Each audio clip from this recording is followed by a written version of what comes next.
I'm a baby boomer. I was born just after the war. We've probably had the longest period of peace and prosperity globally, I would say, from that time. I've put a little bit of modest money away so I can hand something down to my family when I pass on, largely because I've never spent more money than I've earned, and I've been prudent, and I've worked moderately hard. Now, it always seems to me as a complete surprise to politicians how countries get in debt. Let me explain, because I don't think you really understand it.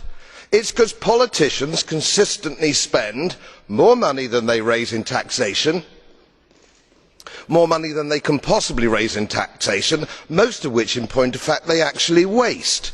The reason we are talking about countries which are broke, and they are broke, is because their ridiculous, ineffective, ignorant politicians consistently spend more money than they can raise, and then they borrow, and worse, they then print money, because politicians and their central banks have a machine which prints money.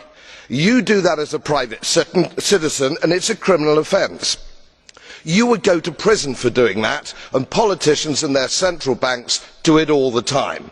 Let me explain to you that these countries are broke, and they are broke because of their own stupid leadership and politicians, and it is immoral to ask ordinary taxpayers of any country to pick up the tab for failed politicians and failed banks.